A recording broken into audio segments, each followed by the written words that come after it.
And I see quorum, and we have with us General Jenny Kerrigan and Lieutenant General Stephen Kelsey this morning to update us on the mandate and priorities of the Chief of Defense. On behalf of the committee, I wanted to welcome you, in particular, General Kerrigan, and also you, General Kelsey. This is your first time as the Chief and Vice Chief of the Defense, and we wish you only the best. And we also wish that, also hope that we have a really good working relationship with the committee. So I hope you will see this as a friendly location, well, how should we say, collaborative, constructive committee. And so we look forward to what you have to say in the next 5 minutes, and then we'll go to our rounds of questions. So again, thank you for coming, and congratulations to both of you.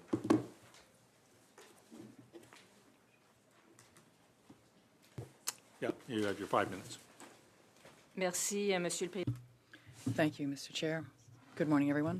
As the Chief of Defense Staff, so I want to begin by saying how much I value the work of this committee, and I appreciate the opportunity to discuss my mandate and priorities for the Canadian Armed Forces. I'm joined today by the Vice Chief of Defense Staff, Lieutenant General Stephen Kelsey. Sur la scène mondiale, nous sommes confrontés. We face a volatile and unpredictable global security environment. I think this committee is well aware of the situation we're dealing with, from ongoing wars in Ukraine and the Middle East to rising tensions in the Indo-Pacific, from climate change to disruptive technology and to disinformation. These threats require us to be vigilant, as well as forward-thinking in the way we approach defense, now and in the future.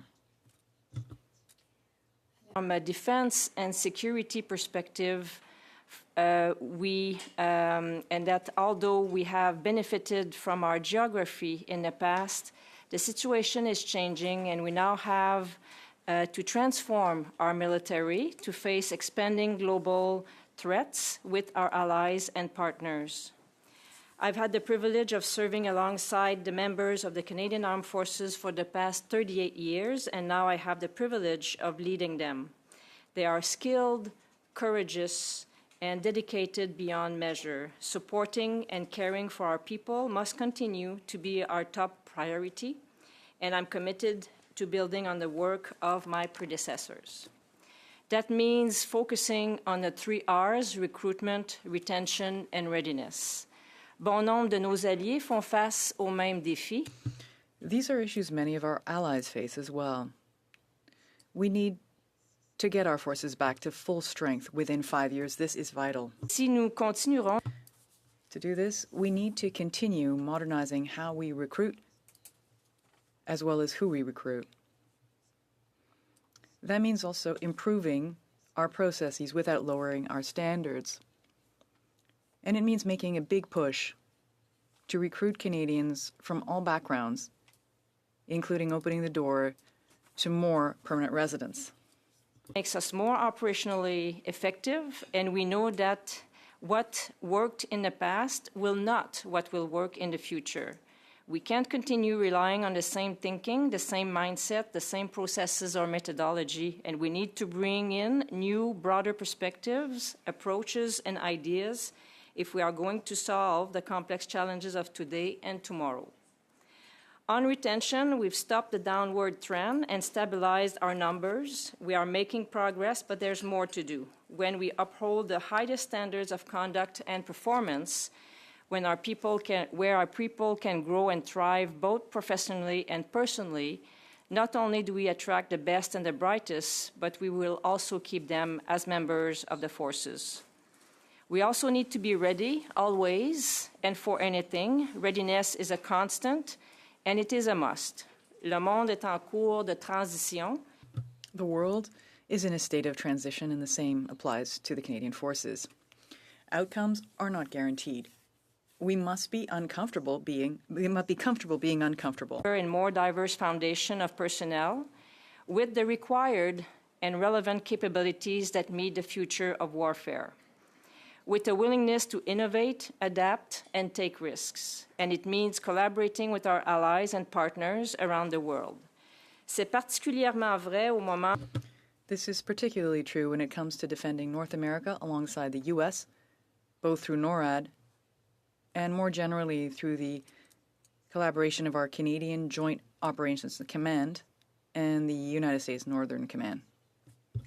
The Arctic is growing, including from our competitors and adversaries, and so we must be diligent in protecting and asserting Canadian sovereignty in the North.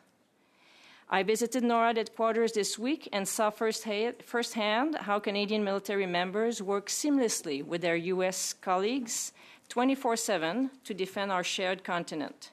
We need to continue working closely through NORAD to detect, deter, and defend against aerospace threats. And beyond NORAD through our Joint Operations Command and U.S. NORDCOM to monitor our combined maritime approaches. This past July, for example, NORAD fighter jets from Canada and the United States intercepted Russian and Chinese aircrafts in international airspace near Alaska. And the same month, HMCA Regina shadowed a Chinese polar research vessel in the Bering Strait. As always, we must ensure our intercepts are carried out safely and professionally. And Mr. Chair, I know none of this is easy. We are transforming the Canadian Armed Forces while also fulfilling our growing obligations. That's like building and flying an airplane at the same time. But we know what our challenges are, and we know what we need to do. I believe deeply in this institution and what it stands for. We will continue tackling this work with determination and resolve, and we will get it done. Merci, thank you, and we are happy to take your questions. Thank you, Chief Staff Kerrigan. We open the round with Mr. Brazan, 6 minutes. Thank you, Mr. Chair, and congratulations, General Kerrigan, on your appointment as CDS, and you as well, General Kelsey. Welcome to the position. Looking forward to our ongoing productive relationship. And your predecessors have always talked very plainly and bluntly with committee and explaining the threat environment that we're facing and the readiness of the Canadian Armed Forces. And you mentioned your 3 R's, retention, recruitment, and readiness. So let's drill down on that. Last time that General Eyre appeared here, he was talking about being 16,000 troops short from where we need to be from full strength, and a further 10,000 members, the Canadian Armed Forces, who are undertrained and undeployable. Do you have an update on those numbers? Where are we today on how short we are and how unprepared some of our members are?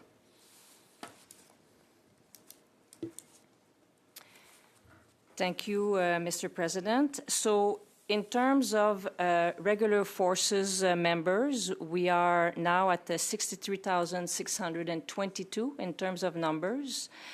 And then reserve forces, 29,176 in terms of numbers for a total of 92,798. And that's as of 31st of August. So the numbers do vary on a daily basis, but overall, when we are looking at our numbers and then the rate of attrition, we are fairly at a balanced number for this past year. So this year we are looking at recruiting to our maximum numbers of numbers, so it's 6,400. We are currently at 2,400 in terms of recruiting, with another 1,000 who have been made an offer to join. So we are roughly halfway within our strategic intake targets this year, and then we're tracking on that in that area. Just a clarification on the 6,400 max recruit. Got 2,400 so far. Is that the maximum that we could put through at basic training at this point in time? At this point in time, yes. We are currently exploring ways of increasing that number as well. So I don't want to stop recruiting if more people come in, and then we can recruit them and make offers them to join the CAF. So we are exploring ways of expanding our basic military qualification as well as the rest of the qualification in terms of the various trades that we need to train people post basic military training. So we are in the middle of working this plan currently, but the strategic intake of 6,400 is what we are aiming for, at least for this year, and if we can, going above that. So let's balance that off against the outflow. How many members of Canadian Armed Forces are leaving every year? So the number of 6,400 does account for the normal attrition that we have, along with increasing the demands that we see. Basically, the numbers are planned so that within the next 5 years, going back to our numbers to our full strength, and they do account for attrition number as well. But if we can do it faster, this is what we are aiming for as well at the same time. We had Professor Rob Hubert here on Tuesday, and he said that the state of military readiness in Canada hasn't been at this low level since 1938, going into World War II. You talked about readiness. We talk about resources, and the human resources, one side of that, and we're still short of the brave women and men who serve in the Canadian Armed Forces. We need more great Canadians to step up and serve. But you're also dealing with a budget cut. According to the numbers from the parliamentary library and the analysts that we have a committee here, the actual expenditures under the Department of National Defence and the Canadian Armed Forces is now under 1% of GDP at 0.95. And you're also dealing with a budget cut, which General Eyre just said was more than challenging. It was essentially undermining the ability for the armed forces to maintain a level of readiness. We're hearing stories about budget cuts impacting upon maintenance and overhaul of military equipment and being able to deploy that equipment. And we're also seeing the amount of training activity also on the decline. Can you comment on how that budget is impacting day-to-day operations?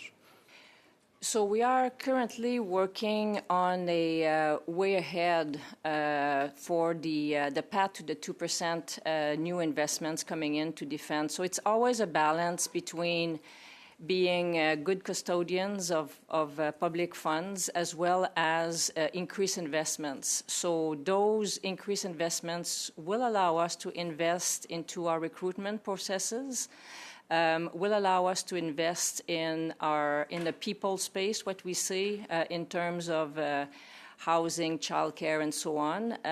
But on top of that, will allow us as well to create more operational readiness, so the sustainment and all of that. So it's a balance in between the two. Those investments are going in housing, and when there's no money in the DPU or in the budget for military housing this year, next year, and the year after that, and it's all backloaded in 3 years' time, and even that doesn't build the 6,700 residential housing units that the Canadian Armed Forces is short today. Unfortunately, we're going to have to leave the question and answer there. Just as a point of clarification, the 6,400 number that you used, is that a net number by the time you leave, number leaving and number recruiting, you're 6,400 ahead at the end of the year? No, so the strategic intake plan is based on the forecasted level of attrition. So we need to account for people we are expecting will be leaving on an annual basis. And it's also based on the number of people we need for various trades within the forces. So with all of that together, we come up with the number of 6,400 in terms of strategic intake. It's also based on our capacity to train, basic military qualification, and then further down the training path for all of our personnel, in terms of the capacity as well to bring them to their qualification. So It does account for that, and then the path that we are on is we want to come back to our full strength within the next 5 years. So this is what the number that will allow us to do that. Okay, thank you for that. Unfortunately, I'm in this position. I would further question, but anyways, there are those who wish I wasn't. Mr. Pawlowski is not one of them. 6 minutes. I was going to offer you my time if you want it. Continuing on the issue of recruitment, the problem doesn't seem to be people not wanting to join. My understanding, last year we had 70,000 plus applicants, and only about 4,000 were accepted. With PRs, 21,000 applied, something like 70 were accepted. You talked about not lowering standards, but what kind of astronomical standards do we have that we're turning down 66,000 of 70,000 applicants, or they're not just getting through the process, or what's the problem, or what are we looking for that these people don't have? So this committee is well aware that recruiting is a complex affairs. We need to understand that the number of 70,000 are the number of folks who have demonstrated a certain level of interest, and a big proportion of that, I would say, I think the numbers we are tracking is 30% of that are not coming back when we reach back out to them. So it's not everybody that responds once we return to them to continue processing their files. So we are losing a certain amount at that moment. We are currently, this fall, we are reviewing the many processes and we are actually implementing those initiatives that will allow us to remove barriers and also create a more streamlined process for folks when they show up at the recruiting center. So, for example, on the security classification, it is important that a screening happens for Canadians who join the forces, but we are allowing for reliability status as an initial recruitment standard, and then as people go through the basic military qualification, we keep working on their security level screening. So that advantages greatly our permanent resident who have an international nexus to their file. We got to be able to track where they've been before and so on and so forth. So that will enable our permanent resident as well to join, and then we will keep working on their security levels and screening as they are ongoing initial training. Thank you. Someone who knew something about the system and the recruiting suggested the problem was every time there's some new problem comes up with somebody in the military, they add another requirement in terms of recruitment. So as a result, over the years, we've just kind of added on requirement after requirement. So now it's so difficult to get people to pass all these requirements. What do you think of that statement? But number two, I was also told there's a 4 A's requirement that if you have any of asthma, allergies, ADHD, or anxiety, you don't qualify, which would seem to me to exclude a whole lot of people, which would seem to me exceedingly qualified. For example, like asthma, I've got my kids, 2 or 3 of the 6 of them have asthma, but they had asthma as a kid. They hardly ever have asthma anymore. It's not really an issue. But the Army would seemingly say, no, you don't qualify, even though they might be stellar candidates. So two questions. One about, are there too many requirements? 2 about the medical requirements and the possibility of easing them. So the medical requirement is the medical standard is another key screening areas when we recruit folks joining the military. And the medical standards are being reviewed as we speak, and then by the end of this month, we will be implementing and modernize the approach to the medical standards. We realize that the diagnosis tools currently available in 2024 are greatly more sophisticated than they were 30, 40, or 50 years ago. Hence the requirement to modernize our standards to ensure that we recruit the Canadians that are available for service. And the 4 A's are definitely correct in terms of the area we are currently looking at. But in the next couple of months, we will be implementing new medical standards to account for the Canadians that are currently showing up at our door. Asthma or those type of conditions were not necessarily as strictly diagnosed many years ago. They are now, so hence the need to review our medical standards. 30 seconds. So are the 4 A's going out? Are you going to stop using the 4 A's requirement? So the 4 A's are being, of course, considered, but it's not a one-size-fits-all. So there will be an evaluation of the file conducted that is, again, taking the whole file into consideration, because this is not the only thing that needs to be considered as part of a potential candidate coming up at our door. Thank you, Mr. Pelosi. Madame Normandin, 6 minutes, s'il vous plaît. Merci beaucoup. Thank you very much. General Carignan, Lieutenant General Kelsey, first off, thank you for being here and congratulations on your appointments. General Carignan, you were talking about permanent residence as a pool of potential applicants. In the past, I think there were issues of communications, however, with immigration department as to validate people's backgrounds. Has that been solved? Has communication been improved between the departments on this front? Of course, communications are underway. We are working closely with Immigration and Refugee, IRCC, to work together really to speed up the recruitment process. Clearly, we're not the only ones involved in the process, and that cooperation is very important and is always underway. I'd like to hear about the rotations of troops in Latvia. There's a rumor according to which people should perhaps stay longer than the 6 months that they were intended to stay for. Could you add us a bit more in terms of details to that? I mean, somewhat of a rumor.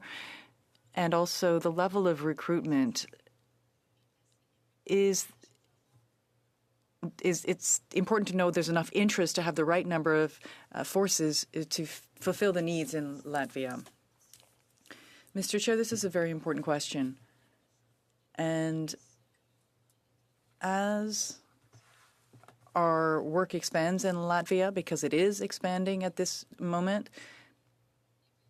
we'll have to assess a number of options to support that mission over the long term. We can anticipate that we'll be in Eastern Europe for the long term. That is one of the options that could be looked at. There are other options as to our capacity to support or strengthen a more permanent posture there. So as our position expands in Latvia, then we'll be looking at a number of options to make sure that this option is sustainable over the long term. Thank you very much. A sub-question on Latvia. As to the equipment that needs to be deployed, is there anything specific that is a priority that you intend to focus on? Are we focused more in the air sector or land forces? What's a priority? Absolutely. This committee is well aware of the fact that we want to increase our capacity to have ammunition on the field, not only for us, but also for the Ukrainian forces. This is a very important matter. With respect to the forces that are out in the field and are deployed, any anti-aircraft capacity, any artillery, and all of this in terms of capability, all these assets that we're looking at implementing are absolutely essential on the field. Thank you very much. Now, let's get back to cutbacks that were implemented last year and are not really being compensated for or offset by the new defense policy update. I'd like to hear about what happens in the field for real. We're hearing that the units have had to cut back on exercises. Is there something that people are feeling out in the field with respect to the cutbacks that happened a year ago? Thank you, Mr. Chair, for the question. I'll defer to the Vice, who is looking at this environment.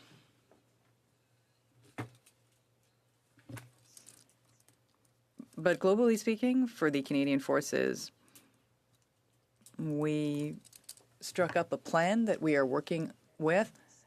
We're working with Finance and Treasury Board to make sure that over the long term we have a plan to manage our finances properly,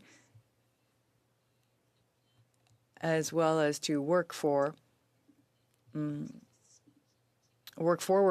a plan for these new investments that are coming in, so that we need to strike a balance between these two. Steve, did you have anything you wanted to add to this? Thank you for your question. From the start, I'd like to just mention this. We use every dollar we have in the right way. And clearly, in the Army, there is pressure for training. But then there's also, that we have to strike a balance with our force generation, recruitment efforts, etc. Mr. Chair, connecting readiness and the recruitment system, the same individual does that basic training as well as the other major training. The Army commander wants to have far more resources to ensure training, but right now it's a capacity issue. There are some shortcomings in terms of training in some areas, but the priority, as the chief said, is recruitment and the pipeline. It's not only what happens from at the start, but it's to maintain this over time. We'll be investing in non-commissioned officers, leaders, etc. Ms. Matheson, 6 minutes. Well, I too want to welcome you. General, this is quite wonderful to see you here. Your predecessor was quite happy to come and speak about some difficult issues, and so I appreciate that you're here at the beginning of your role with us today, and certainly Lieutenant as well, Lieutenant General. So a lot of what we'll be focusing on in this committee in the fall, of course, is the military sexual trauma, misconduct within the military. There's a lot of conversations about this institution, and it creates a lot of safety for others around the world, but it must be safe within for all of those who serve. So how can you share with this committee how you plan to make the Canadian Armed Forces a safer place to work? Merci, Monsieur le Président, pour la question. Thank you, Mr. Chair, for the question. This is, of course, a priority area for us because professional conduct and our organizational culture does create those cohesive teams and combat effective teams who can then be sent out and do some pretty difficult things in pretty difficult situations. So this is why our Chief Professional Conduct and Culture will continue in terms of implementing our strategy, implementing the various initiatives that are ongoing in terms of management of complaints, management of grievances, ensuring that we have a responsive system in that way, and also using conflict as a way to build our teams.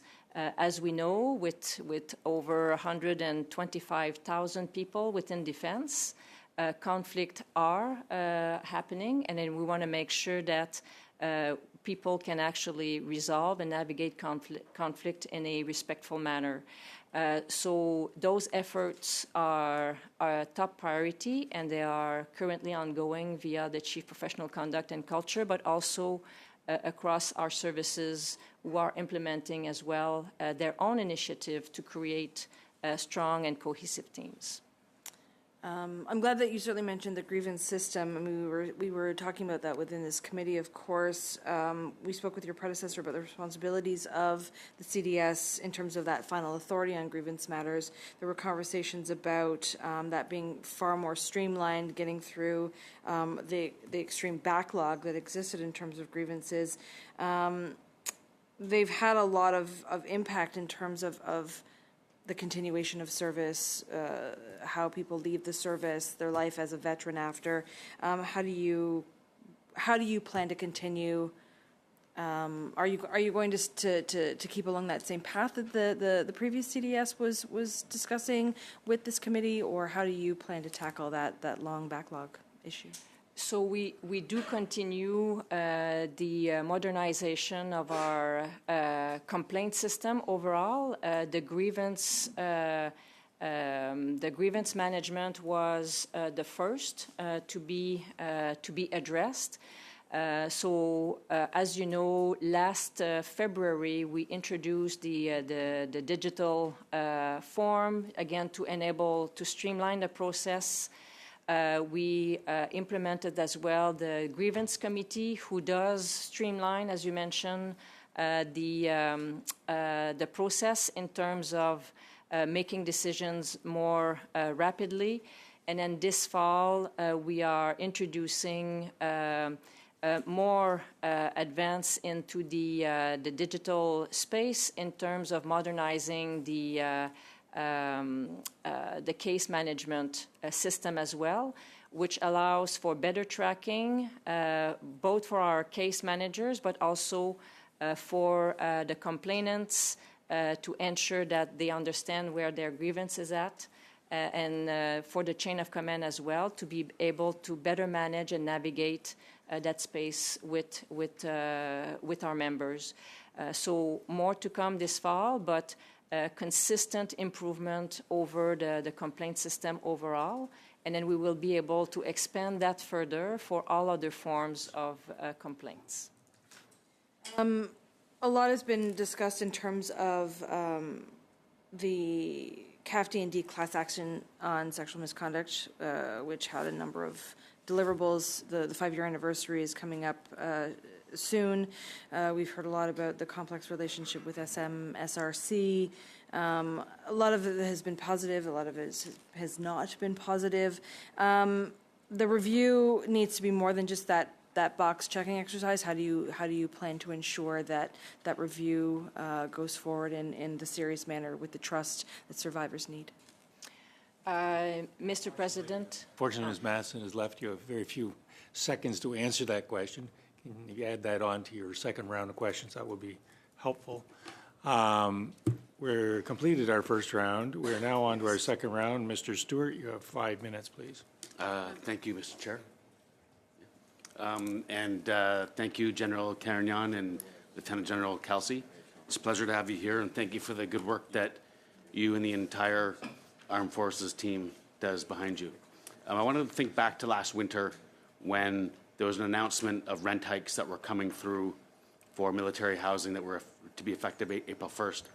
And around the same time, we saw stories about soldiers and sailors and air people who had either lived in their vehicles or were couch surfing for lack of affordable housing, whether on base or off. And I just think about the destruction to morale that may have caused. And I wonder what you saw on the ground from a morale standpoint when those rent hikes were announced. So, Mr. President, the housing and accommodation issues for our personnel is a key point for us. It's extremely important. Having been moved more than 13 times, if my count is correct, we understand the need to provide proper support for our folks who we are asking to serve and move regularly as part of their duties. So we do understand the need, and we do understand as well that the housing issues are also lived and experienced by Canadians as well overall. But we are putting forward many initiatives to enable the housing and enable our members to be more mobile. So currently we have a few things ongoing. We need to understand that we currently operate 11,700 residential house in 27 different locations for our members. We are building 1,400 new homes over the next 5 years on various bases. And then we are renovated 2,500 units as well to maintain our residential homes in a good condition over many different bases across Canada. This is also layered with benefits for our folks. The needs are very different depending on the family, depending on the personal situations. So it's a layered approach, and not all members require the same type of support as we are asking them to serve. So we have the Canadian Forces housing differential as well that has been implemented to enable our folks to move, of which 28,000 CAF members are actually benefit. So not everything is perfect. We understand the difficulties that our members are encountering, but we are regularly gathering the feedback, understand the experience, and consistently striving at improving that situation for all of our members. Okay, thank you. I was wondering, sometimes it's hard for people to think of in terms of number of housing units, but when we think about that 11,000 units, I think I saw in the DPU that we were short 7,000, around 7,000, using 6,000 or 7,000, and there's $295 million that are earmarked to be spent, I think, up until 2032, 33. That works out to about $1,800 per housing unit over that span of time. And I think that, when you think about that amount of money to build 2,500 renos and for a short 6,000 units, does the government need to think about allocating more money to housing? And is that a way that we can raise morale in the forces, a fairly low-cost way of doing it?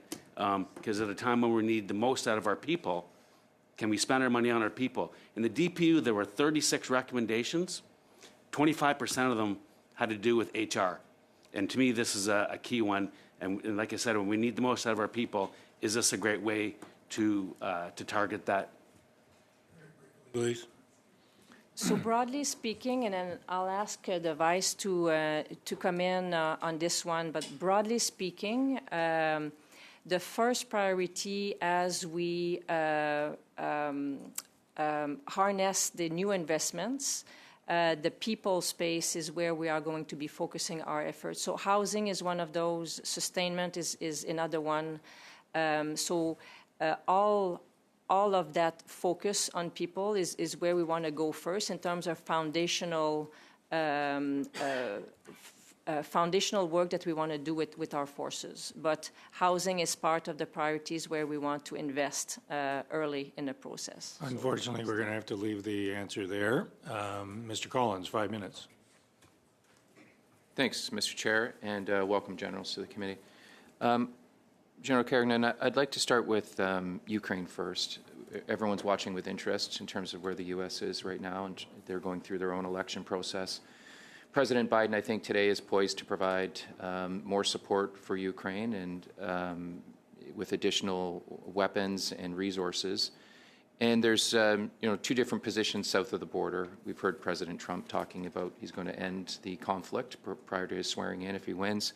And his vice presidential nominee has been very blunt about his opposition to the war in Ukraine and providing U.S. support for it. That same debate certainly is going to happen here when we go through our own election. There are different positions that our parties have here. We've been very clear in our support. There's one party that hasn't supported Ukraine and has ceased support when it comes to providing resources to them. And Canadians will have an opportunity, just as they do in the U.S., to comment on where they stand on it. But it leads me to the question of why should we care? I'm not going to ask you about the politics here in Canada or south of the border, but governments are providing support to Ukraine because it matters. And some might say that it's a faraway foreign land, but what happens in Ukraine and what Russia is doing in Ukraine matters for Canadians, and it matters for many other parts of the world. Can you relate to the committee and share with us why Ukraine matters and why the support of Ukraine matters? Thank you, Mr. President, for the question. We just cannot let Mr.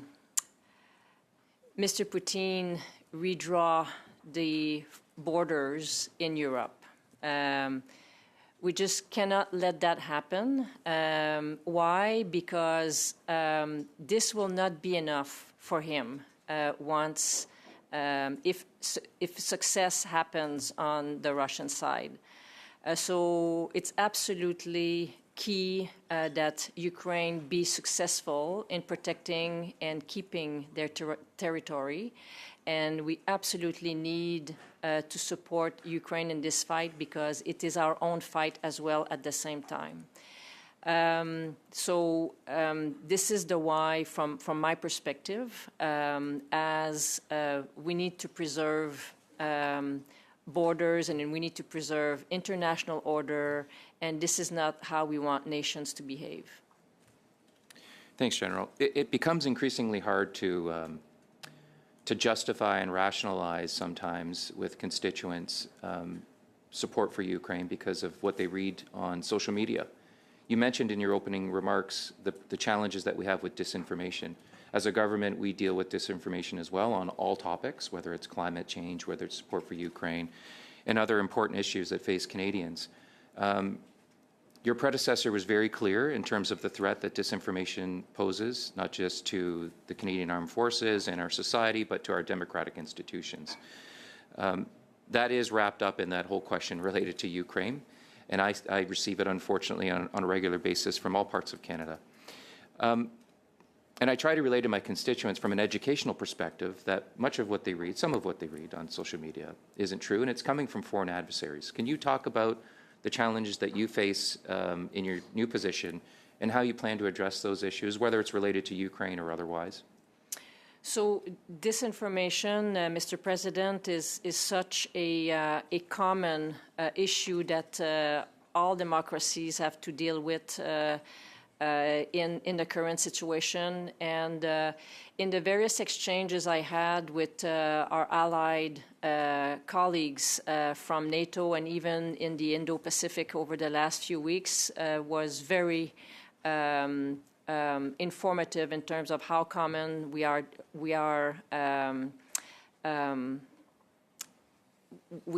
dealing with those issues.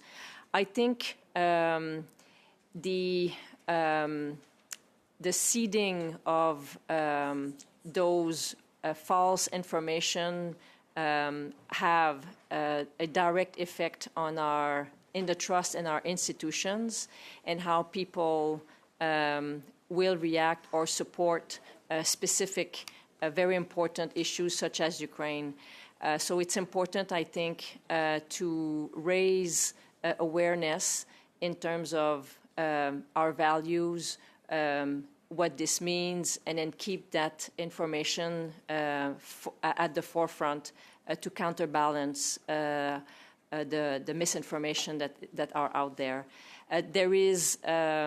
There will not be one single thing that will address the misinformation, but it's the many tools at our disposal, because we can use the same technology, we can use the same means to ensure that our narrative, our messages, our values transpire through the same methodologies. Mr. Collins, Madame Normandine, 2.5 minutes. Merci beaucoup. Général. Thank you. General Carignan, you mentioned recruitment, and specifically you were referring to some issues in terms of recruitment. What types of areas of expertise are you missing in terms of recruitment?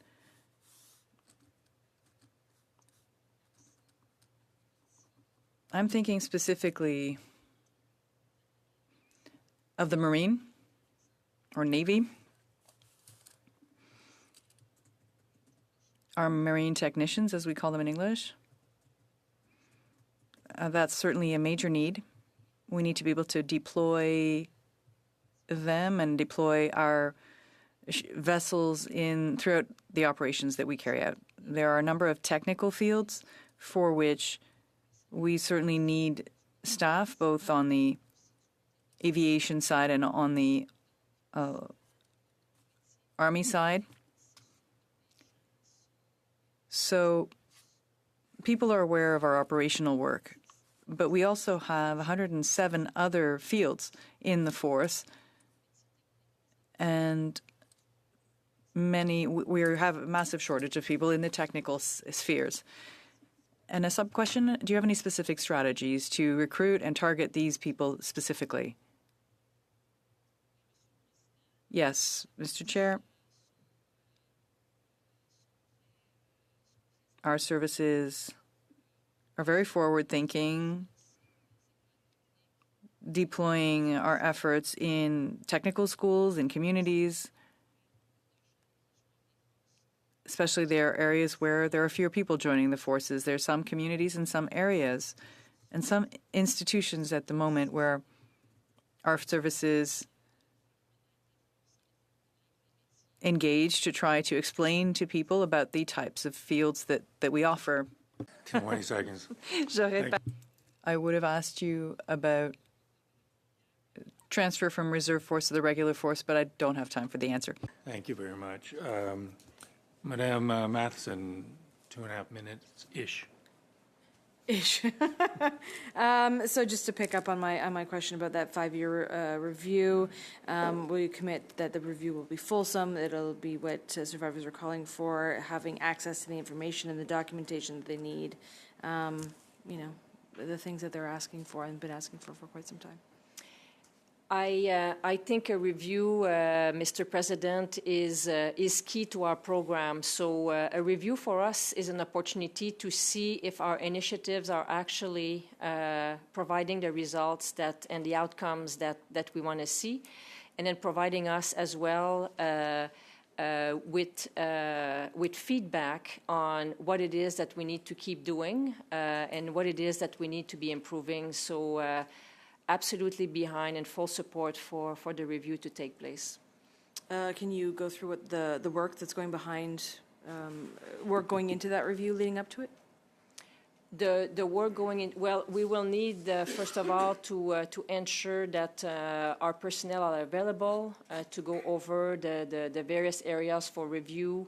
So it's designing the work plan ahead in terms of interaction, providing all the documentations and the engagements required to ensure that the review has all the information it needs.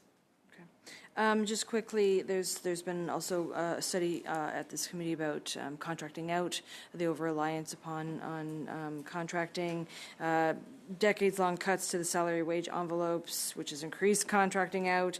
Can you talk about what steps you're taking to work with base commanders, specifically Canadian Forces Health Services, Canadian Forces Real Property Operations, to reverse this trend toward that privatization?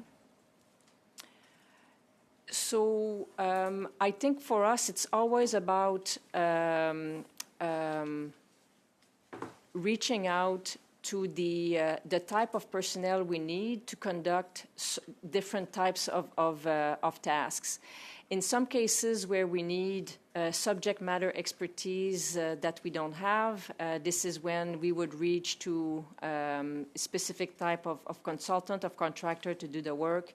In some other cases, it's work done by, it's continuous, it's regular, it's permanent. Then we have a tendency to go towards our public service. And if it's typically military, then we would turn towards. So again, depending on the requirement and the type of work, we would use the proper means by which to deliver specific outcomes or results. Thank you, Ms. Madison. Ms. Gallant, 5 minutes.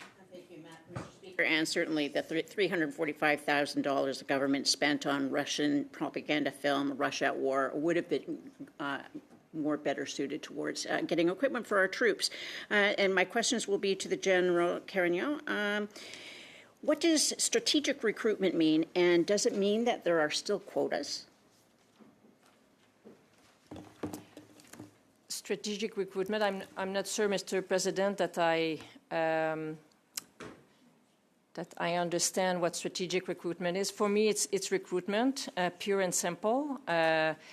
We need to get our numbers back up to full strength, and we are aiming towards achieving our targets this year. And if we can go over, we will absolutely look at doing that as well. So we have targets, we have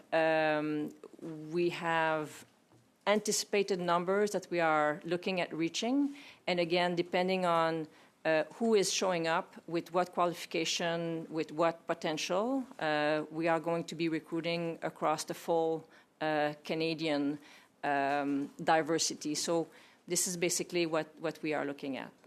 So what are the targets?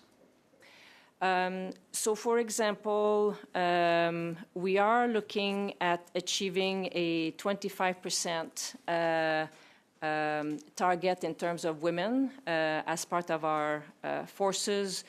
We are looking at a global goal of visible minorities of 11.8% and 3.5% in Indigenous people. So we want to make sure, again, that we have a representation of all Canadians as part of our forces. Do these quotas apply per trade? No. So these are total numbers that we are aiming for. And again, we want to give people the choice in terms of where they think they can best contribute to our forces. And how will you confront the growing unexpected threats posed by state actors such as Russia, China, and Iran, and also the non-state actors that persistently conduct cyber attacks against our infrastructure and institutions and our military? So, Mr. President, after this committee, we will be officially standing up our cyber command. Over the past 10 years, we have growing this capability. And we are very proud of the work that has been achieved so far. Our cyber command, our cyber capabilities have been contributed in many places, all of which in Ukraine as well, and extremely proud of that capacity that we have been standing up and growing over the past 10 years. And then just today, we will be officially standing up the command. How many people will there be in that command? What number of soldiers? I don't have the numbers off the top of my head. Roughly. Yes, and I don't think I can 20, share. 30, 50? Again, I don't think I can share those numbers, but what's important to us is the effects that they are delivering. So during your predecessor's time, he was forced to deal with a very bad hand on defense spending for armed forces. And given the severe cuts this government has implemented, how would you confront the minister were they to propose further cuts to defense that would certainly further limit operational capabilities in our armed forces? Our role really is to balance all of those issues, what we are being asked to do versus the resources we are provided with. It is clear that we need to sequence, we need to prioritize. We won't be able to do everything at the same time. But again, my job as a Chief of Defense Staff is to ensure that we can deliver the capabilities with the funding envelope that we are being provided. Thank you. I cut you off a little early, 15 seconds, but we'll try to make it up at some other point. Ms. Lapointe, final 5 minutes. Thank you, Chair, and I'll be sharing my time today with my colleague, MP Lampropoulos. Bonjour, chers invités. La semaine dernière. Welcome to the witnesses. Last week we had a group of experts before our committee to really give us a status report on the situation in Ukraine and the Baltic region. Marta Kep, defense analyst at RAND, said that the number one priority for Canada was to protect major infrastructure against rogue actors. She said that it was a major weakness for the security of Canada. Can you tell us what your plans are to counter it?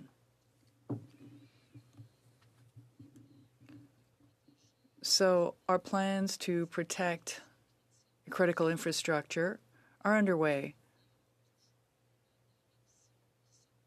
There is a regular review that happens to identify those critical infrastructure. It could be in the economic or security realm.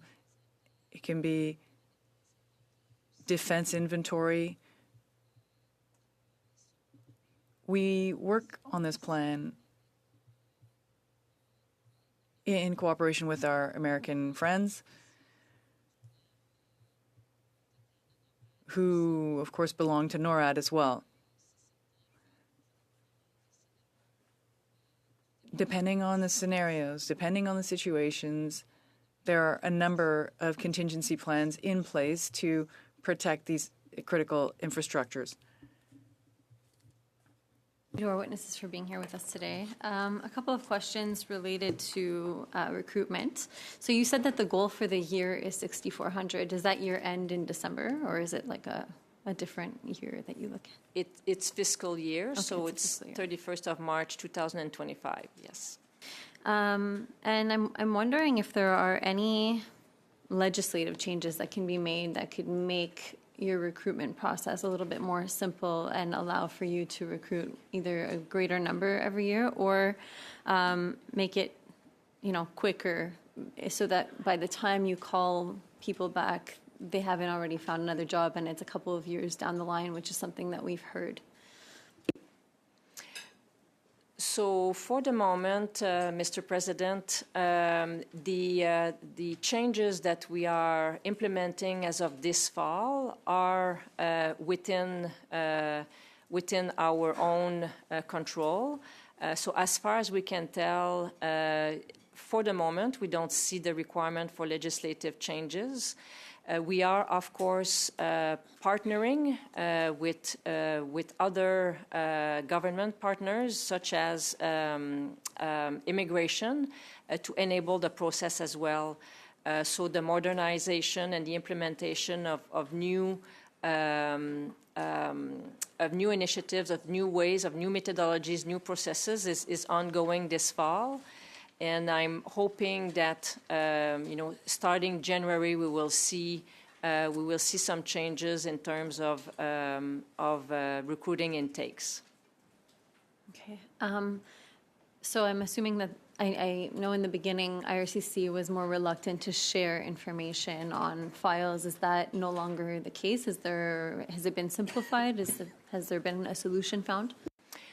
So I know our organization are consistently collaborating and talking to ensure that, again, it's about the protection of privacy, and all of these issues need to be considered as our folks are collaborating to streamline the process. So our folks are consistently collaborating in this space. Okay. Earlier this week, we spoke to academics who were of the opinion that we are not necessarily ready, and that level of readiness is not reached, and that we are not looking at the situation going on in the world as seriously as other countries in terms of readiness and in terms of being on war footing. And I'm wondering what your opinion is of that based on our current situation within the CAF. Yes, Mr. President. This relates to the points that I made in my introduction comments. We know we are at a transition point in our global security environment. We know our forces are not postured for the future presently, and this is why we are undertaking a lot of changes both internally to defense, because we need to restructure to be more adaptable, more responsive. So not only we are transforming internally, but also setting the path forward to establish new capabilities that will take us in a better posture for the future. We're going to have to leave it there. Thank you, Madam Lavropoulos. Generals Kerrigan and Kelsey, I want to, on behalf of the committee, thank you. But before I let you go, you can see that there is a lot of interest on the part of all the parties and all the members on recruitment and how we're going to get there. And I wonder if you, when you go back to your office, you could reflect on those questions and, if you will, sketch out the plan, the 5-year plan to get there, because as I understand the back and forth, it only brings us up to a previous standard of readiness and capability. The world is changing very quickly, as you appreciate in the last question and as you appreciate in your opening remarks. I think the committee would benefit from kind of a point summary of how we're going to get from where we are to where we need to be, and maybe have some discussion about where we need to be is actually close enough to where we need to be. So I'm assuming from the nodding that is going on around the table here that if you could undertake to do that, that would be appreciated. So again, this has been a really good start to what I hope is an ongoing dialogue. Everyone at this table has a sincere interest in making sure that our forces are as ready and as able as we can be. And I see a hand popping up. Yes, Mr. Chairman. I'm just wondering if the CDS would be able to provide funding amounts required in each step to get there. I'll, if that's capable or that's possible, I'm sure that we'd be interested. So with that, thank you. We will suspend and re-empanel. Thank you again.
of our meeting this morning, and we have as our guest representative of the Taipei Economic and Cultural Office in Canada, Harry Ho Jen Seng, along with his colleagues, which I'm assuming he will introduce.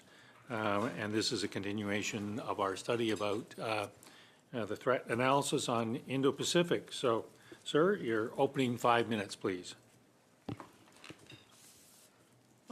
Thank you very much. Good morning, Mr. Chair and members of the committee. It's my great pleasure to be invited once again to share my views on the latest situation in the Taiwan Strait. I appeared at this committee last time in September 2023, and the situation has evolved and changed ever since. In January of this year, Taiwan held its 8th direct presidential election. Mr. Lai Ching-te of the Democratic Progressive Party won the election and took office in May 20th. The people of Taiwan elected a president from the same political party for the 3rd consecutive terms and formed a new legislative yuan, that is our parliament, with no single party holding an absolute majority. This new political landscape is a testament to the will of our people, a democratic triumph achieved amid notable challenges, particularly the political pressure and foreign interference from China. In the wake of the election, China seemed to have stepped up interference seeking to create political stalemate in Taiwan. Shortly after the elections, China escalated its pressure by luring the Republic of Nauru, an island state in the Pacific, to cut diplomatic ties with Taiwan and arbitrarily altered flight routes in the Taiwan Strait. Following the presidential inauguration on May 20th, China conducted so-called punitive drills around Taiwan. Since then, Chinese warplanes and warships have been intruding into our ADIZ and nearby waters, and sometimes crossing the medium line of the Taiwan Strait, a provocative move equally familiar to our neighboring countries. Nevertheless, facing the intensified political and military threats, we have exercised self-restraint and show resolve to safeguard our democracy, peace, and stability.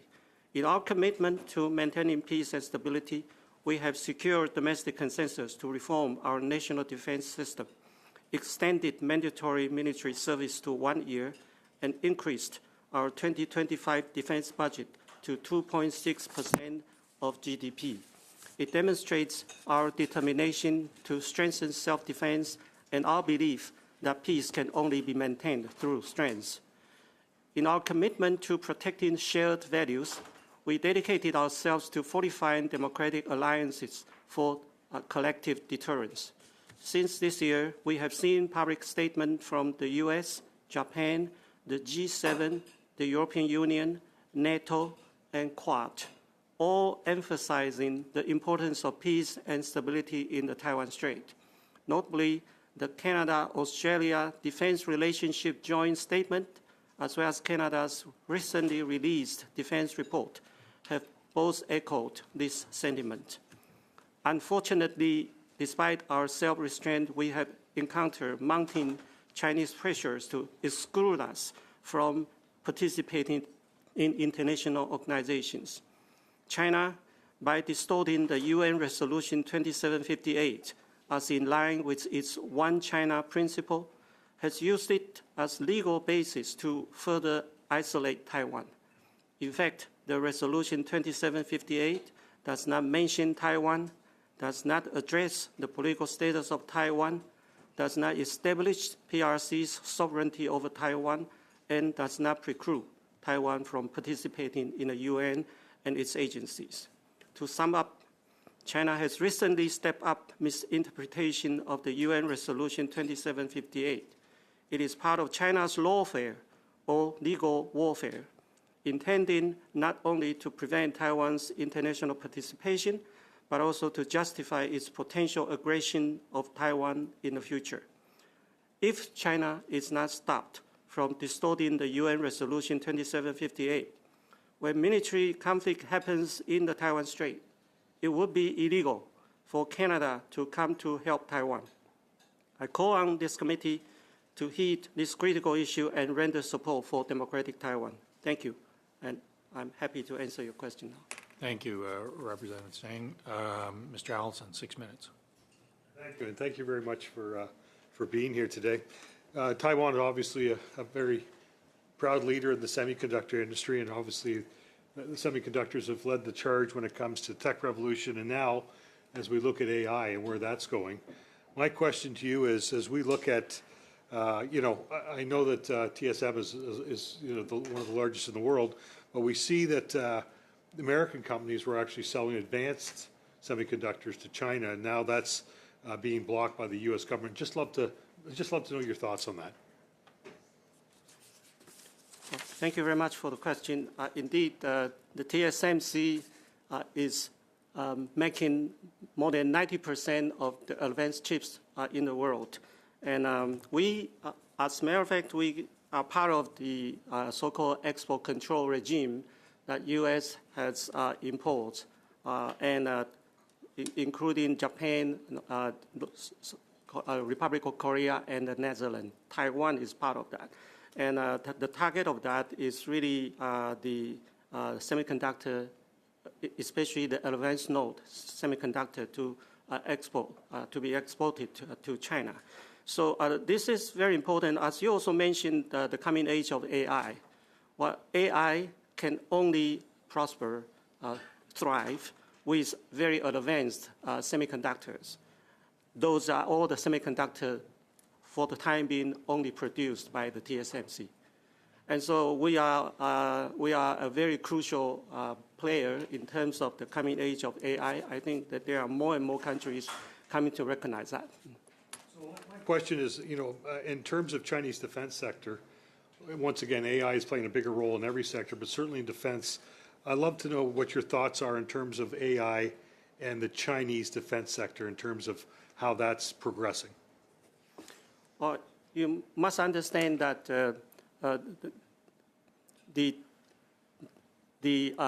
even the mature node of semiconductors, the chips, can be very widely applied in all kinds of applications, including missiles. So it is not that China cannot develop its very advanced missiles or weapons without the TSMC helping them. They can do that. They can do that. As a matter of fact, it's also been reported that the only lifeline of Russia to sustain the war in Ukraine is China.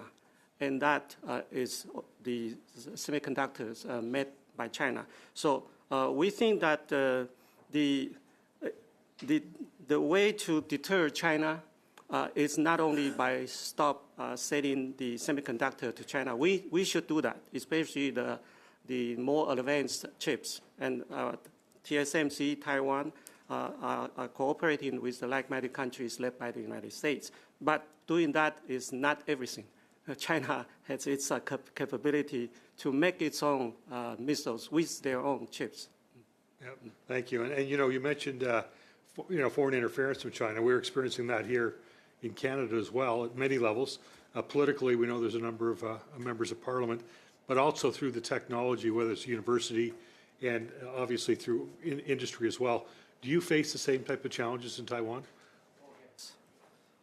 Well, the nature of the foreign interference from China are all the same. I think it's all concerned our national security. But the pattern may be very different because in Taiwan, we are facing the Chinese foreign intervention on a daily basis. It doesn't only happen during the election time. It doesn't happen necessarily only to happen during the wartime. Now, probably people will question whether now is a peacetime because there are many things happening now. But even now, there are a lot of Chinese disinformations in Taiwan. They have a set of policies to spread the disinformation in order to create instigate what we call the cognitive warfare. This was particularly obvious during the presidential election earlier in January this year. There are so many examples. I I don't think I need to mention them one by one, but let me assure you that this is a very urgent and important matter we face in Taiwan. I've only got a minute left, and I know others will be addressing this question. How concerned are you of an imminent attack from China? I mean, there's been lots of issues. You mentioned that. You list all kinds of them. And what would that do to your chip manufacturing industry? Honestly, I don't think there is an imminent threat of war in the brewing. But there is difference between a long-term preparation for a war to break out, which is clearly written in their political report in the Party Congress. And there is a difference between that and a long-term preparation and the military drill. Military drills meant to intimidate Taiwan, to intimidate our people. Many people in Taiwan wouldn't seem to be very much concerned, or nobody will panic in Taiwan when they have the military exercise, because they only intend to intimidate. If there is hostile intention discerned from their military exercise, our response will be different. The response from the United States, the like-minded countries, Japan, will be different. So I think there is no imminent threat, but there is an intention there, and they are preparing for it. That preparation. Unfortunately, we're going to have to leave the answer there. Thank you, Mr. Allison. Ms. Lapointe, 6 minutes. Thank you. Hello, Your Excellency. I'm a rather new member to the committee, and I wasn't present when you appeared before this committee in September of 2023. I have reviewed the previous testimony from last year, and at that time you said, no region in the world is exempt from the geopolitical complexities we face today. What is happening in the Indo-Pacific is unavoidably related to what is taking place in other parts of the world, and vice versa, notably in Ukraine, Central Asia, Africa, and the Middle East. The most unnerving geopolitical risks today are to be found in either the Russia-Ukraine war, the U.S.-China rivalry, or the North Korea aggression and tension in the Taiwan Strait. Can you tell me, in your opinion, is the situation in the Indo-Pacific region different today? And if so, in what ways is it different? Thank you very much for your question, and thank you for referring back to what I said last year.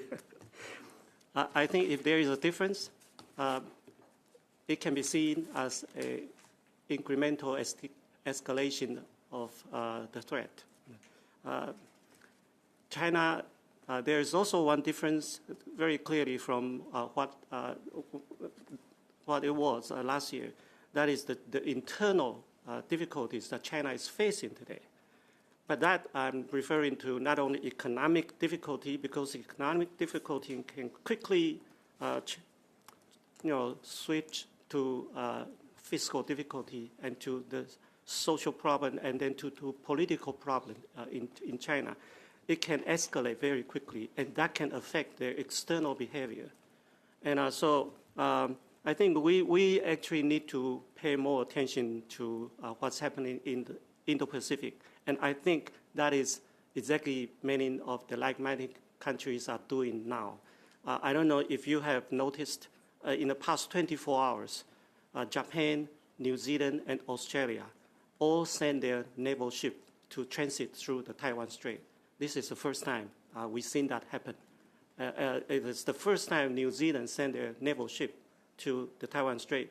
You will be surprised that this is also the first time Japan did this by herself. So we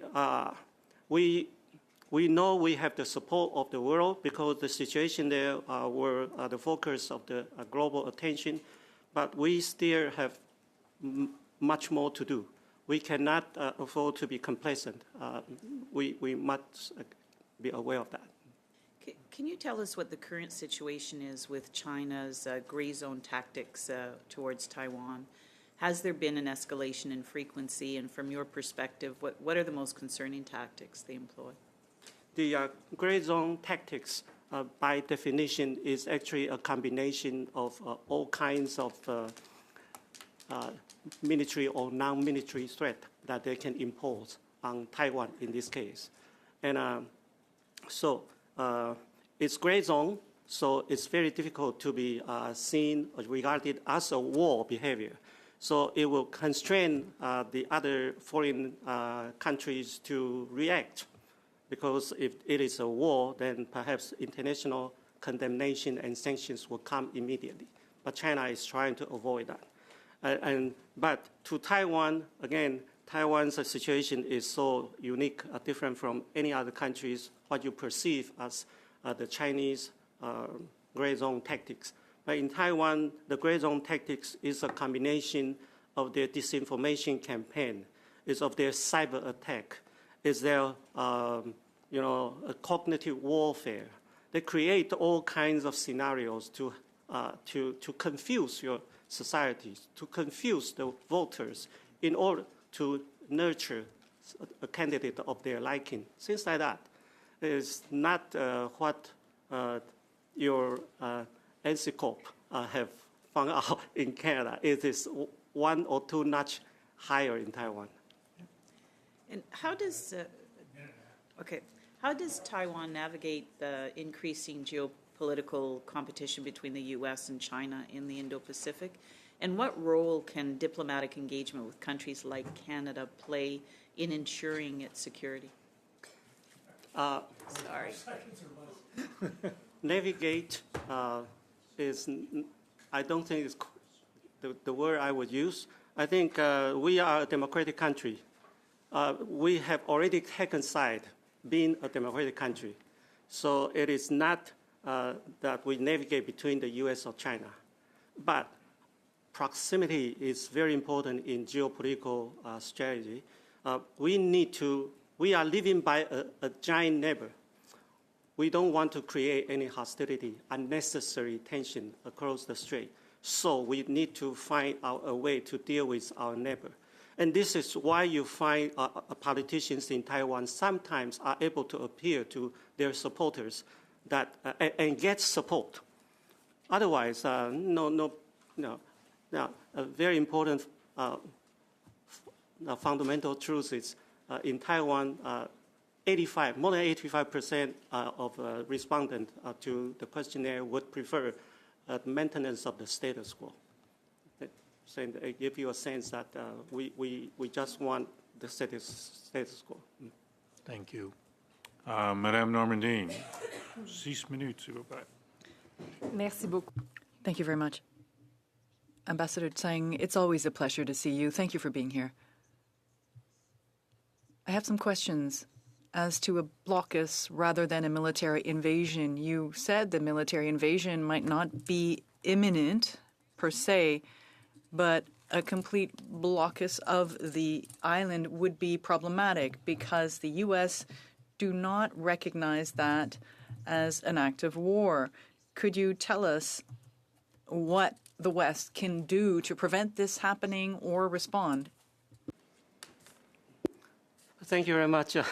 The question is a very important question to us.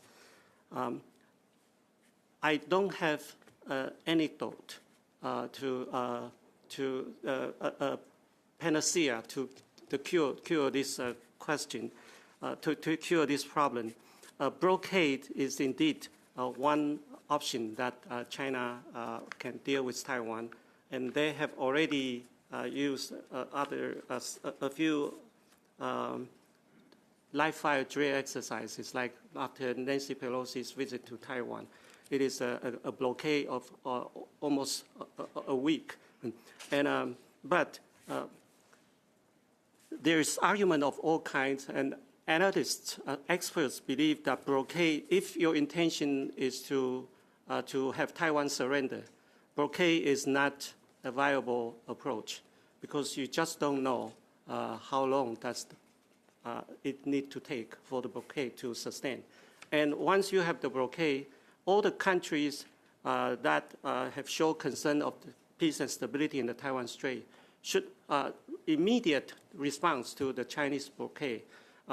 It doesn't need to be an act of war for the international condemnation to come.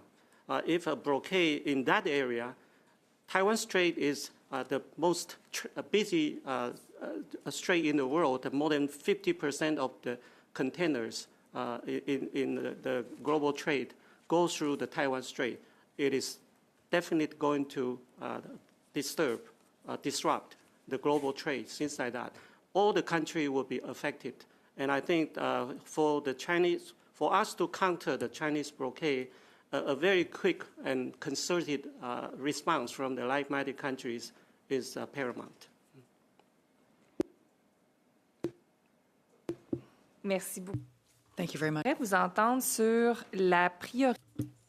Can you tell me about the priority setting for Canada in terms of its support for Taiwan? There could be indirect military support through frigates that we could send to the strait. We could think of economic support by strengthening or bolstering our investments in various areas. Also, unofficial or diplomatic support, because there is no official diplomatic link. What should be Canada's priority when you look at these options? What would be most supportive of Taiwan? Yes, it's also a very important question to us. When I look at Canada and think about what Canada can do to help Taiwan, I think what you are already doing, sending your warships to transit the Taiwan Strait, is very much appreciated. You already have full transit after the issue of the Indo-Pacific strategy more than 1 year and a half ago. So that is very important, because the more countries coming to show their intention to keep the Taiwan Strait as the international water, as high sea, the more China will feel constrained, because China doesn't want to see the Taiwan Strait as the international water. They think that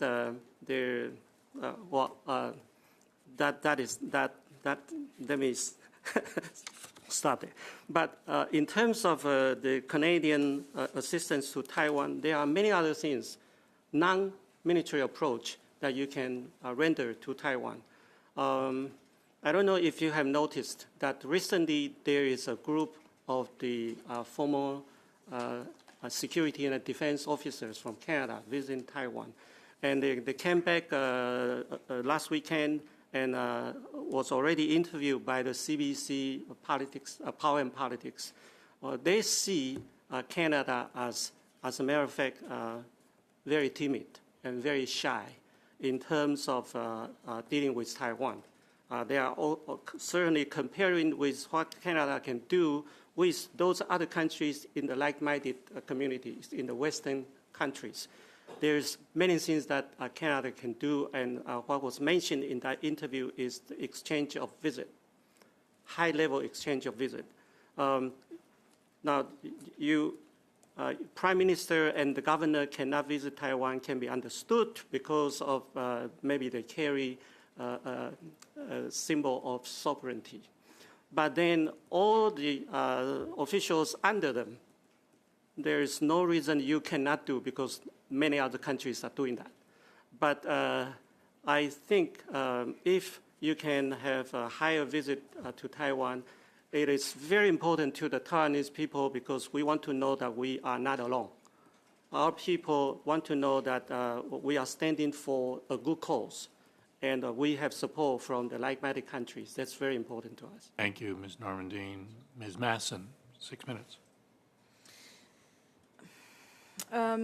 It's very good to see you again here at this committee, and always. You discussed UN Resolution 2758. The Interparliamentary Alliance on China met to certainly discuss the perceived changes that may be occurring in that area. Can you talk about that meeting that happened in July and what that meant to Taiwan? Okay, I believe the members of the committee knows about IPAC, right? IPAC, Interparliamentary Alliance on China. This is a cross-country parliamentary alliance always reviewing what China is doing in the world and come up with a concerted effort trying to safeguard democracy. In their last meeting in late July in Taipei, they passed a model resolution to urge all those members to go back to their home country and to encourage their colleagues to pass similar resolutions in their parliaments respectively. So it is very important to us because what we have read legalistically from the UN Resolution 2758 is not what China has portrayed to the world. China has a very clear distortion of this resolution, and using that as a legal base, as I said in my opening remarks, that legal base should not be taken lightly because legal warfare, lawfare is very important. China cares about its image. They want the world to know that they are doing anything to Taiwan according to the international law in their reading. So we need to know that it is entirely not the fact of what the UN Resolution 2758 has said. It is not its content. And I don't know if I have more time to explain this resolution. Otherwise, I'll stop here. Ms. Masson has about 3 minutes left. I'm sure. And certainly continue on with that because I know that recently, very recently, the Netherlands and Australia also, they did that. They went back to their home country. So if you could expand on that, continue on, but also how Canada has to move in the same direction or what you're working towards in terms of Canada doing the same. Thank you. This resolution passed in 1971, October 1971, only mentioned two things, very simple. It's a very short resolution. Number one, to recognize the representative of the PRC as the legal representative from China in the UN. That's number one. Number two, to expel. So one is to recognize, the other is to expel the representative of Chiang Kai-shek from the seat they unlawfully occupied in the UN. These are what mentioned in the very short resolution. It does not mention Taiwan at all. It does not set any bearings on the UN member states' political relations with Taiwan at all. What I said that it certainly does not preclude Taiwan from participating in the international organization at all. Unfortunately, after 1971, when China was recognized by the countries in the world, one after the other, the whole world just ascribed to what China interpret as it is from the resolution. Now, even more so, China is taking Resolution 2758 as equivalent to its one China principle. If you don't stop them from distorting this resolution, you are giving China a blank check as to whatever they want to do to Taiwan. It is a clear distortion of the world order.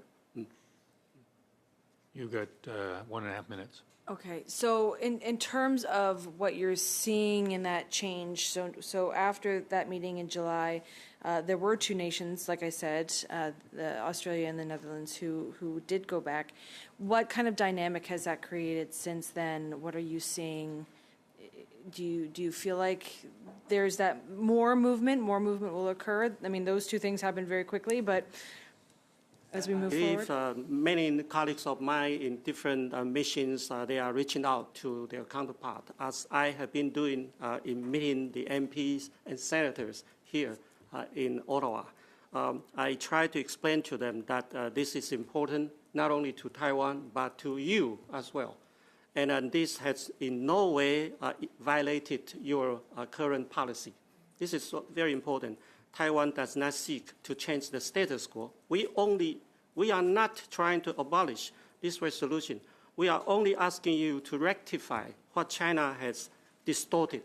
We are asking for the distortion to be rectified, to be changed. That's all.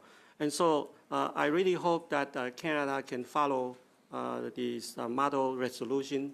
as it has happened in Australian Parliament and the Netherlands, the Dutch Parliament. If a resolution can pass or a motion can pass the House of Commons or the Senate, it would be very much appreciated, and it would be a big morale booster to Taiwan. Thank you, Ms. Masson. That completes our first round. I think we can squeeze out a full 25-minute second round if we're tight, and I don't have to interrupt people too much. Ms. Gallant, 5 minutes. Excellency, how would an actual armed attack on Taiwan by China impact Canadians here at home?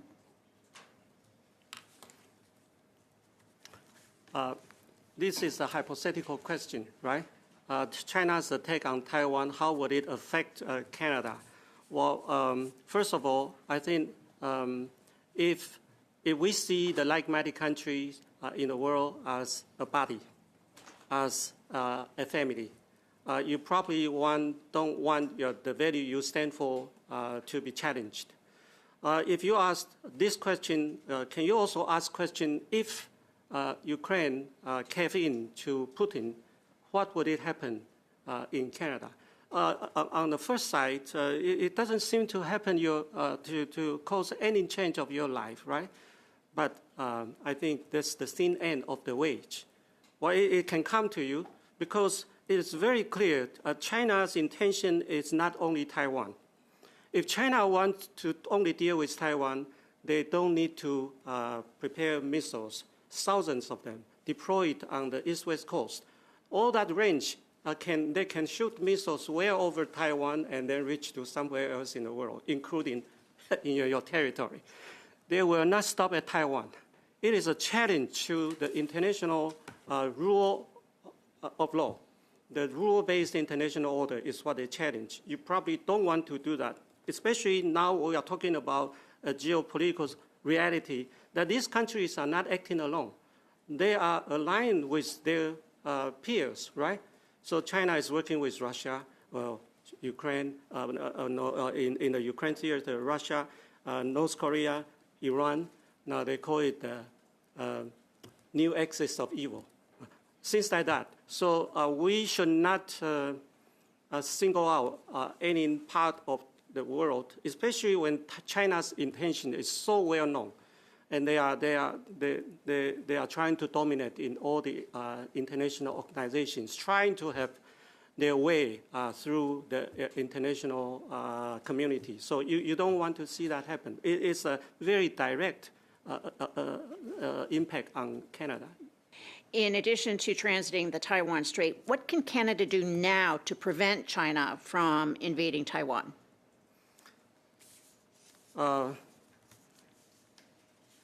We probably cannot say for sure how you can stop China from doing that, because if this is an autocratic country and everything can be decided by one person, and when things become like that, it's very unpredictable. It is not like the logic goes that way and then you come to a conclusion. It can be so unpredictable. It is so depending on one person. And this is why when I say that China is having problem at home, it can quickly translate into some belligerent actions abroad. So what you want to do, I think the best way, and which is effective so far and is still continuing, is a collective deterrence. Look, China meant to intimidate. Intimidation can be countered by deterrence, especially when this is a collective deterrence, when this is a credible deterrence. What does Taiwan need that Canada can provide in terms of military assistance? U.S. is the only country that sells arms to Taiwan. If I want to ask Canada to follow suit, I may be asking for too much. You probably are not ready to do that, but there are many things we can do together. Look, if Canada and New Zealand and Australia you already have the 2+2 meetings, right? Foreign minister and defense minister. Well, let us follow. Let us be an observer to that, or could we have a deputy minister level of 2+2, things like that. There are many things we can do because we have only done that much. Look, I have all the friendship in the global affairs, but I think I want to say to my friends in the global affairs, some of them may be listening now, that there are many more we can do. Joint exercises be something that we could do? Joint exercises will be led by the U.S., right? Right. We have our involvement in that, not like the warship together with the operation, but personnel. But of course, if you can use all the international forums to speak up for Taiwan, we appreciate that very much. You are much stronger than you think you are. So we appreciate your assistance anyway. Thank you, Ms. Gallant. Madame Lalonde, 5 minutes. Thank you very much for being here, and it's nice to see you. You did mention a greater presence of our partners and our ally in the Taiwan Strait, and you made a brief reference to Canada's presence. Certainly, I know there have been increased presence in the Indo-Pacific region, including in the South China Sea. Last year, certainly here in Canada, we watched a Canadian military helicopter, our CH-148 Cyclone, that was, and I'll describe this as buzzed by two People's Liberation Army Air Force J-11s. It was clear that in our view, and I think in those that share values like us, that this was an unprofessional and very unsafe activity. Can you maybe speak to our committee about the impact of this type of behavior, but also whether our partners and our allies are experiencing the same type of engagement in the region? Thank you very much for the question. Everybody knows that war is least desirable. So decision makers of almost every country would try to prevent war from happening. But war happens by accident. This kind of unprofessional contact, it can easily cause a mid-air collision, as it had happened before. It happened in year 2001, and above the island of Hainan. So it is not far from what this helicopter encounter has happened. So how to prevent that from happening? It takes two to tango, though. If you already make your intention very clearly known to the other side, if they choose to just ignore your aspiration, you really have very little to do about it. But again, collective effort is very important. The strength of the like-minded countries is we are really working with each other. China has no countries to work with them. Look, those countries that they work with were actually cornered one way or the other in different conflicts. So, and look at the collective strengths of the bloc, like-minded countries, and those countries, not only the axis of evils, but entirely those countries that would befriend China in the UN altogether. Their economic wealth is not to compare with the like-minded countries. We are in a stronger place. We shouldn't act as we are in a weaker place. Thank you very much. And I think my next question would be on the diplomatic presence, and maybe we can, you talked about GAC and maybe listening, but under the Canada Indo-Pacific strategy, how does Canada works with the U.S.? And you did mention Japan in the region as a presence. How do our partners engage in the region, and what does Canada's diplomatic presence in the Indo-Pacific region entails? And maybe how do we work closer and better going forward? as always. Thank you. Honestly, I think this IPS Canada issued in November 2022 is a very comprehensive and very progressive policy. After all, this is unprecedented in Canada. You never have that kind of policy involving so many agencies and things like that.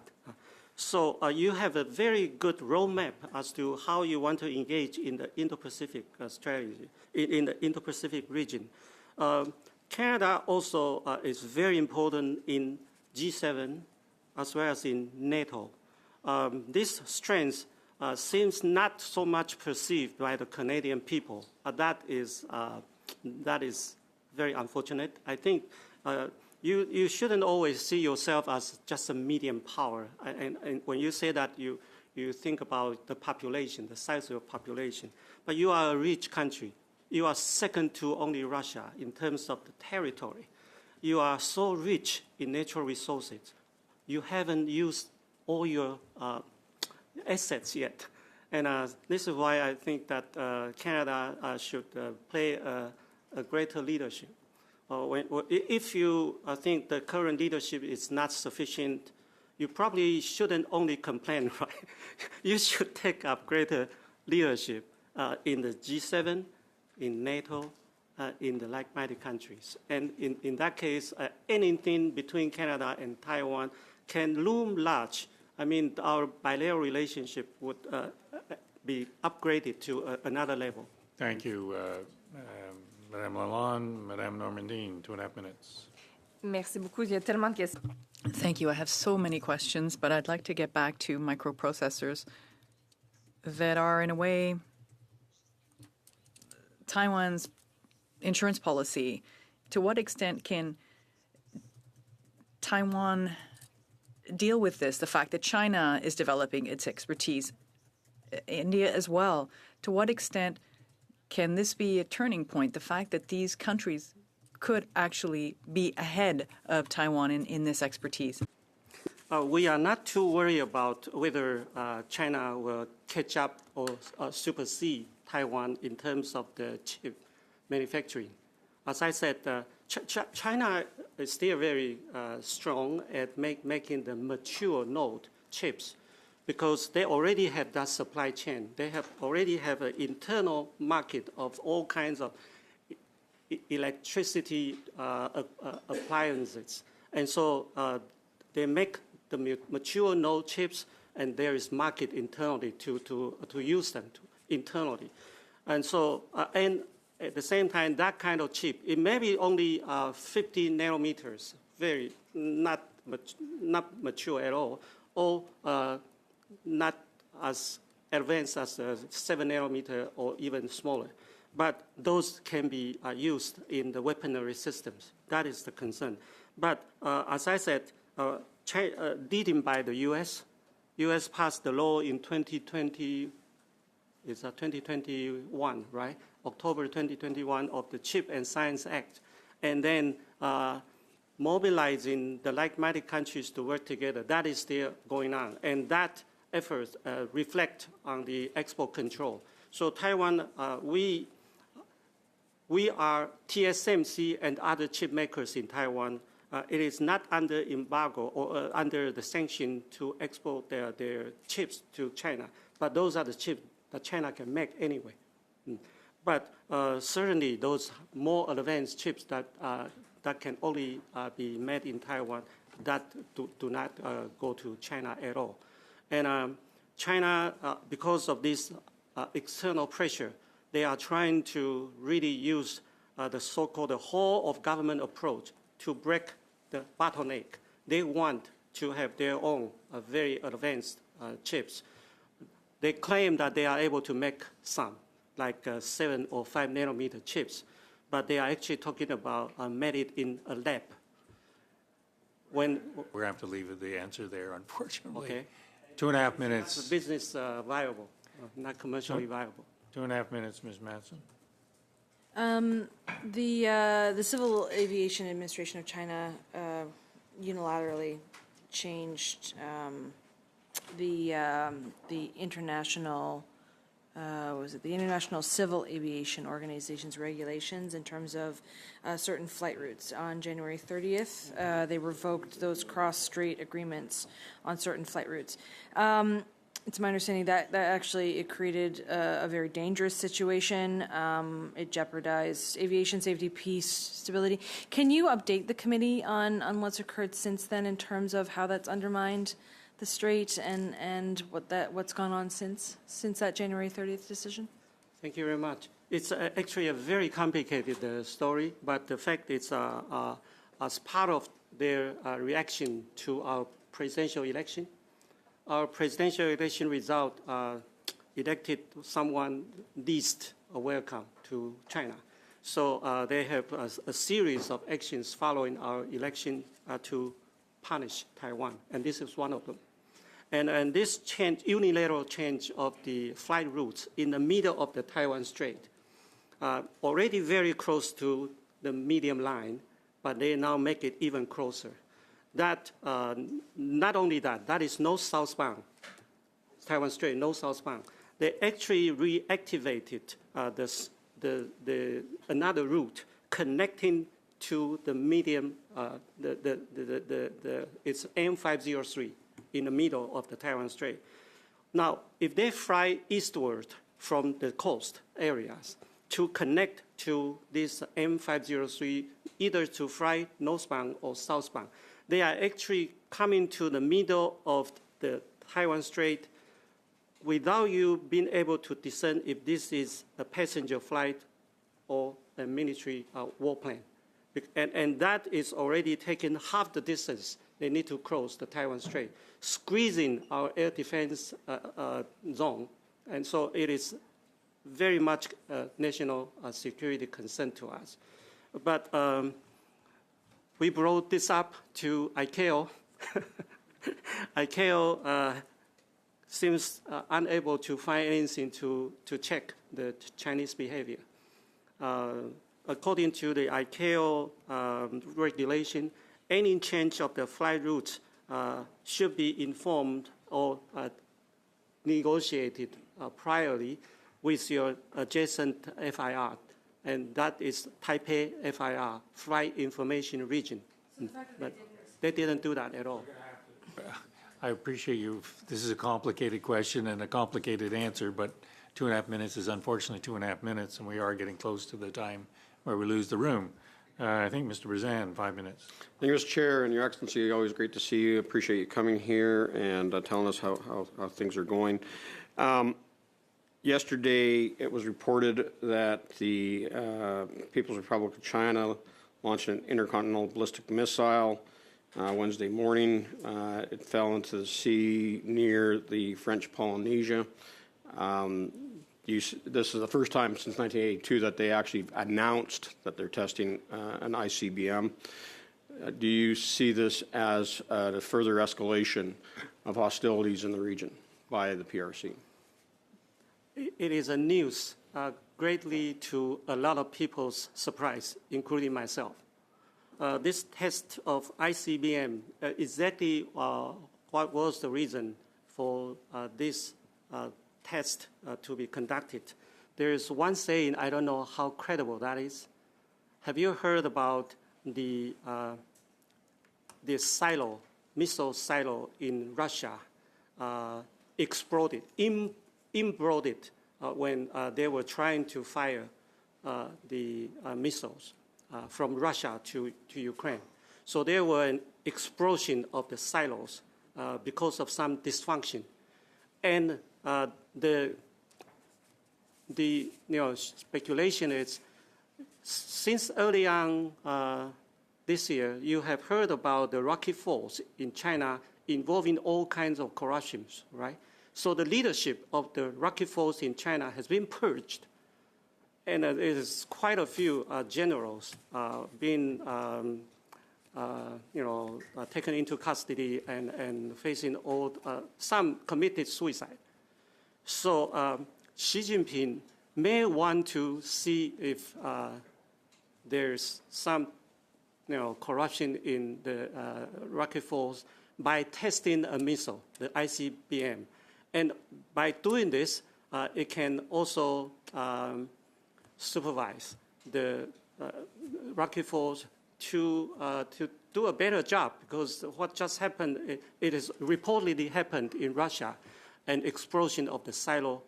If that happens in China, you can see how many more. Essentially, it's multi-purpose. It's one to test the new rocket force. It's one to escalate regional tensions, and third is to make sure that their missiles aren't archaic and dangerous sitting in the tubes. What they've witnessed in the One States. thing that testifies is that you don't need an ICBM to invade Taiwan, right?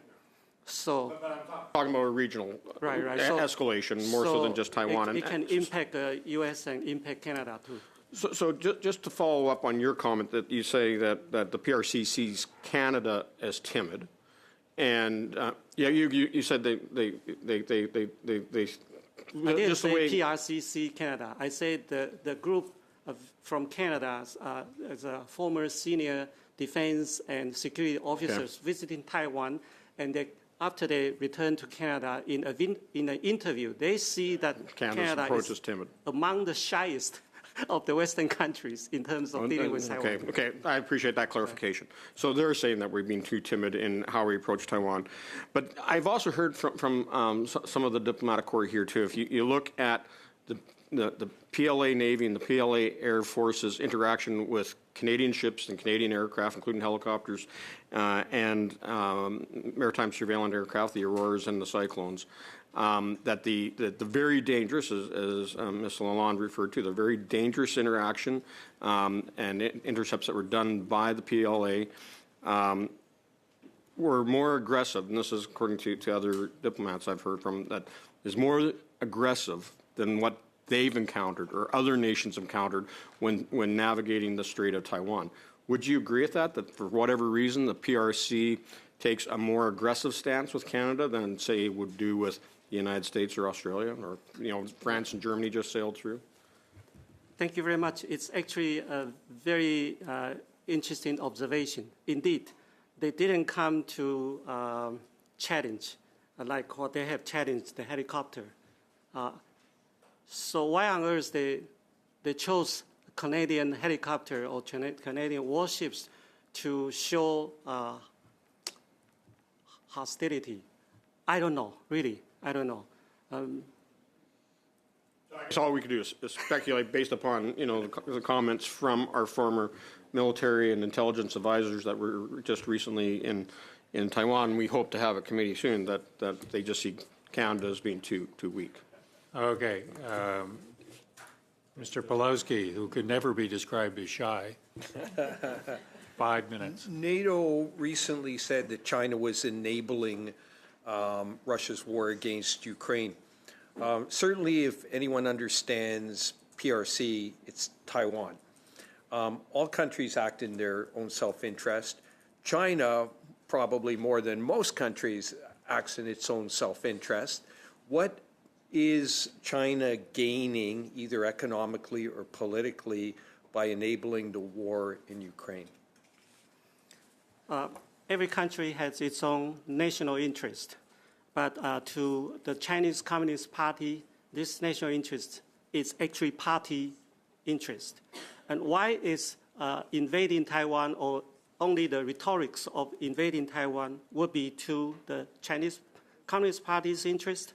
Because they need a reason to show that their rule of China is legitimate. They used to be able to do that by giving the Chinese people the economic benefit. There seems to be an intangible social contract between the party and the Chinese people, like saying to the Chinese people, foresee your political right to me, that the Chinese Communist Party take care of your political participation and the political right. In return, I give you prosperity. This is what the Chinese Communist Party has been doing for decades, and they actually were able to do that, given this maybe one of the reasons why corruption in China was so rampant. But this is how they are trying to convince the Chinese people, let us, the Communist Party, take care of everything politically, but economically you get the benefit. Now they know that they are not able to sustain that economic benefit. They are creating another legitimate reasons for them to continue to get the support from the Chinese people. That is nationalism, nationalistic feelings. And one thing about that is actually Taiwan, because they see Taiwan as not only as a renegade province, but as a legacy of the Second World War. And the Second World War immediately connected to China's image of so-called 100 years humiliation. They try to justify what they do to the world as only asking for a justice, because for the past 100 years, you have treated China with all kinds of unequal treaties, and now they are only asking for some fairness. I hope you don't buy their argument, because this is all nonsense. This is all nonsense. They are, if this is the case, why don't they do that on the day one of their PRC's establishment? They are only going to this, taken to this result when the other economic incentive no longer going to sustain. So it's very easy to come up with all pretexts, right? Do you think part of the reason for China's supporting Russia that any victory by Russia emboldens them to be more aggressive against Taiwan? I would agree to that. And I think that things are happening not in the way that Xi Jinping would hope to happen, because it probably is not only on his mind, but to the minds of many people, including people in this room, that when the invasion happened in February 24th, 2022, it will probably take only a few weeks or a few months for Putin to, take up a chunk of the territory in Ukraine, and then that will be it. But fortunately, it didn't happen that way. So now they have come to the juncture that they have to huddle each other even closer, because they are already seen as one. You're done if you're not done. Anyways, Representative Singh, I just wanted to thank you once again for your what's turning out to be an annual appearance before the committee. I don't know whether there will be a third annual appearance before the committee, but we'll have to see. Some of us live in hope. And I just, on behalf of the committee, just want to thank you for your enlightenment. Following up on Ms. Masson's question, there is an effort to get the IPAC resolution to a point of unanimous consent. And those of you who have some influence with those who might make those decisions, we'd encourage you to do so. Colleagues, this does bring to a close our threat assessment on Indo-Pacific. I think we are, frankly, a little on the light side on this threat assessment, and I would be interested in off-the-line conversation as to whether there should be a follow-up to a very valuable, useful understanding of not only the threat to Taiwan and the Indo-Pacific, but what the implications are for Canada. So, Mr. Bazan, and it has to be very quick. Just on that, Mr. Chair, with the Canadian delegation that just returned, I think it would be extremely helpful to invite them to talk about this, and I support that 100%. We can pursue that. Next week, we're going to do the, right off the top is the report on housing. Presumably that week we might also do the report on transparency if we're efficient. We have commitments from Minister Blair for the following week for his appearance along with his officials, and Minister Sajjan for following Thanksgiving, and Minister Duclos following Thanksgiving. So I think that we've got a kind of a path forward, and when C-66 lands, it lands, and we'll make some adjustments accordingly. Again, thank you so much. We appreciate this. Thank you, members of the committee. Meeting adjourned.